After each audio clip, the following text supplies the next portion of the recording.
The building has been quiet for 6 minutes. That's long enough. The Marine corporal pressed his back against the mud brick wall, listening to the RPG team set up on the roof across the alley. He had a rifle. He had grenades. Neither one would do what needed doing in the next 30 seconds. Then the man behind him pressed something into his hand. A tube collapsed, weighing less than 5.5 pounds. The corporal had qualified on it once in training and never touched one since. He extended the tube, heard the rear cover flip open, raised it to his shoulder, and put a 66mm rocket through a second-floor window at 40 meters. The building stopped being quiet in a different way. The M72 law should not exist anymore. Beginning in the early 1980s, the Army repeatedly sought replacements. First the Viper program, which was canceled, then the AT-4, which took over many of its roles. Entire generations of infantry planners have pointed to one successor or another and explained, patiently, with charts, that the law is a relic. They were right about almost everything, and still the M72 rides into combat, because the men who carry it understand something the planners keep forgetting. The war they plan for is never the war they fight. The story of the M72 law is not a story about a weapon. It is a story about what happens when an army builds the perfect answer, and then the question changes. The Soviet armor threat of the late 1950s was not irrational. It was overwhelming and specific. Moscow had built the largest armored force in the history of warfare. Thousands of T-54 and T-55 tanks organized into shock armies, designed to pour through the Fulda Gap and reach the Rhine in 72 hours. NATO planners knew the timeline. They knew the density. A tank every 30 meters across a 40-kilometer front. Stopping that wave with conventional infantry was not a tactical problem. It was a mathematics problem. And the math said that every infantryman needed an anti-armor capability he could carry himself, fire without help, and discard without resupply. The anti-tank teams of World War II, 2 men, a launcher, a case of rounds, would be dead before they could set up. The bazooka was too heavy, too slow, too dependent on crew drills that collapsed under artillery. What NATO needed was a weapon a single soldier could use in the first 5 seconds of contact. The Soviets knew this too. Their doctrine assumed NATO would be reactive, that the shock and speed of the armored advance would compress Western response times to the point where organized anti-tank defense became impossible. A soldier lying in a ditch watching 60 tanks cross his position at 30 miles an hour does not have time to think. He needs a weapon that thinks for him. One step, one shot, one chance. The Soviet planners believed no such weapon existed. For most of the late 1950s, they were correct. By 1963, they were not. The problem that created the M72 law had already happened: Korea. An American infantry squad in the summer of 1950, watching a T-34 come down a road, firing their 2.36-inch bazooka, watching the rocket fail to penetrate, and understanding, in the specific, irreversible way combat teaches, that their weapon was not enough. The 2.36-inch bazooka was a World War II design built around German armor of that era. Against the T-34's frontal plate, it was consistently inadequate. The Army rushed the heavier 3.5-inch Super Bazooka into production and shipped it to Korea, where it performed better, but the lesson underneath the fix was the one that mattered. A 2-man weapon requiring setup time and crew coordination was already the wrong answer for the war the infantry was actually fighting. The after-action reports from Korea were clinical. They did not use words like panic or despair, because after-action reports never do. What they described was a pattern: infantry units encountering armor without effective organic anti-tank capability, breaking contact, yielding ground, waiting for air support or artillery that was not always available. The language was passive. The reality was not. Men died in positions they should have held, because the weapon that was supposed to stop a tank could not reliably stop that tank. in those conditions, in that terrain. The Army absorbed those reports. It took 9 years, but the result was a design competition in the early 1960s that carried a single hard requirement. The new anti-tank weapon had to be operated by one man, had to destroy armor from the front, had to require no maintenance in the field, and had to weigh less than 6 pounds. Not because 6 pounds was a nice round number, because that was the weight a fully loaded infantryman could carry without choosing between the launcher and something else he needed to survive. The design that won was almost absurdly simple. A fiberglass tube, extended for firing and collapsed for carrying.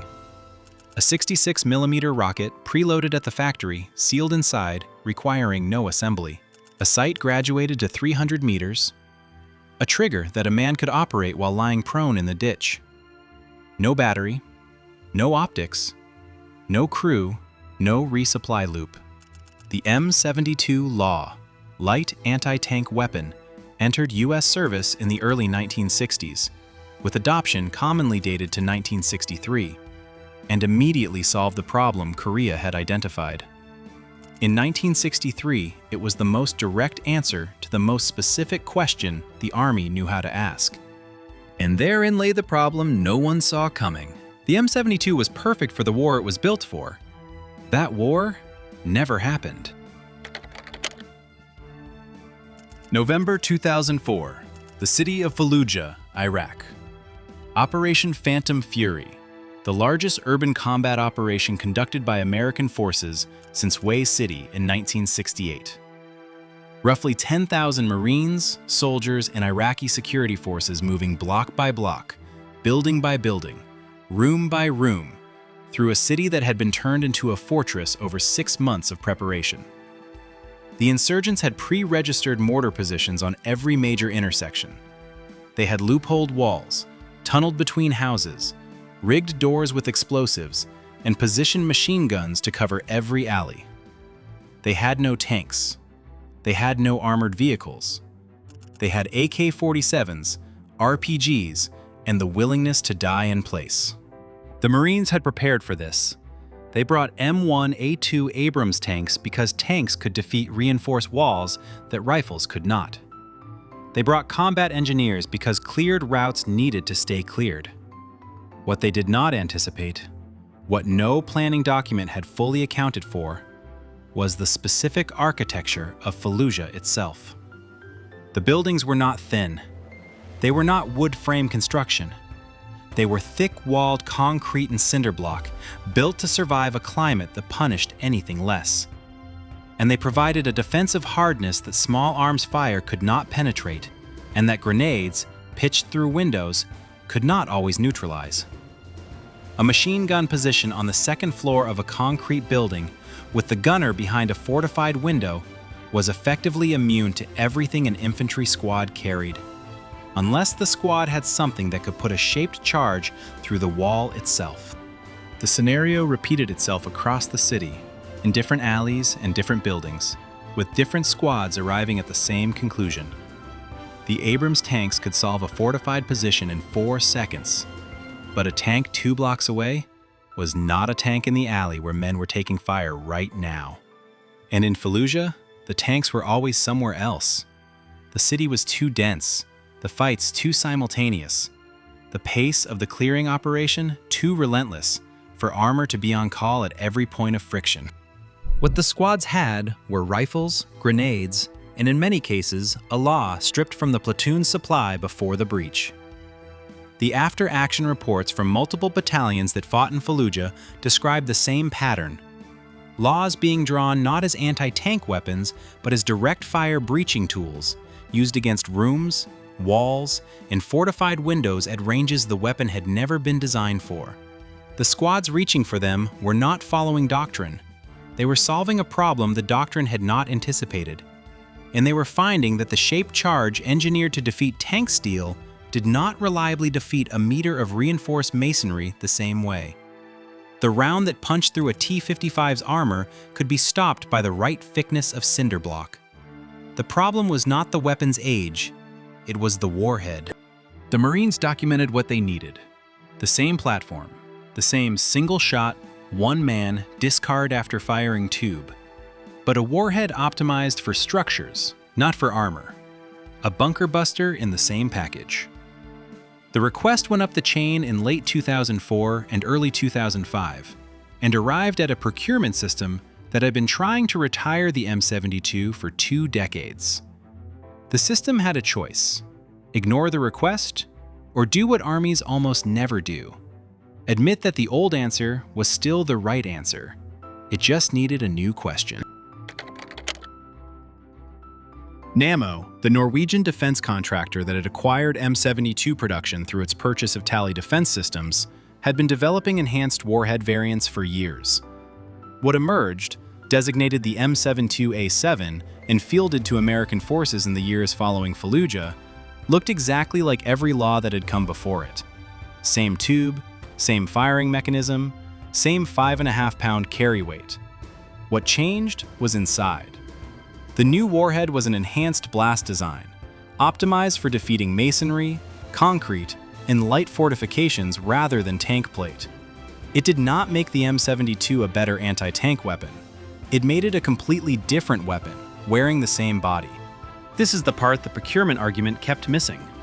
The M72 was never just a warhead. It was a concept. One man, one shot, no preparation, no resupply dependency, no crew drill required. That concept did not expire when the T-55 became a secondary threat. It transferred to every urban combat environment where the threat was not armor, but position. Where the problem was a room full of men with guns behind a wall that rifles could not defeat. The AT-4 could do this too, but it weighed 15 pounds and was designed as a deliberate weapon, something you set up and aimed. The law was what you grabbed when the situation demanded a decision in the next 5 seconds. The insurgent forces in Iraq and Afghanistan had built their defensive positions with a clear logic. They had studied American small unit tactics closely enough to know what a rifle squad could and could not do at contact. They knew the grenade's range. They knew the M203's effective radius against hard cover. They knew that calling for fire took time, and time, at 20 meters, is the only resource that matters. What they had not accounted for was a direct fire rocket in the hands of any man in any squad, appearing without the signature of crew setup, without the tell of an RPG team moving into position. The law violated the timing model their defense was built around, not because it was technologically superior, because it was invisible until the moment it was not. The Soviets in 1963 had assumed no such weapon could exist. One man, no crew, no preparation, armor defeating capability. The insurgents in Fallujah in 2004 had made the same assumption, rewritten for a different enemy. Both were wrong for the same reason. They built their defenses around the threat they expected. A weapon that any rifleman can produce in 5 seconds, without setup and without warning, does not appear in that model. And what the model doesn't account for doesn't get defended against. This is what the procurement planners kept arguing past. They asked whether the M72 could defeat the latest armored threat. The infantrymen who carried it asked a different question. Could anything else do what the M72 does, at the weight it weighs, without the crew it doesn't need? And the answer, 60 years after the original design, is still no. The AT-4 is heavier. The Carl Gustaf requires a trained crew to reach its potential. The Javelin solves a different problem entirely.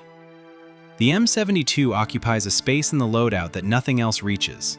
The gap between a grenade and a crew-served weapon, where one man must make a decision that neither can execute.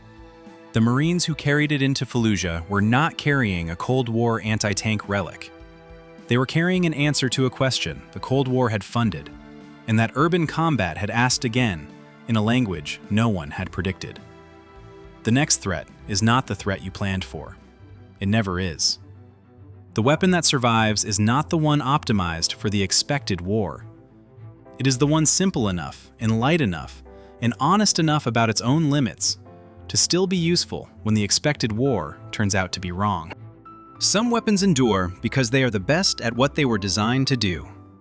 The M72 LAW endures because the thing it was designed to do turned out to be a smaller part of the story.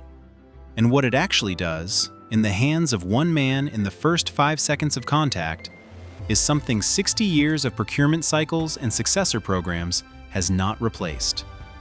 If that's the kind of history you're here for, subscribe. There's more of it.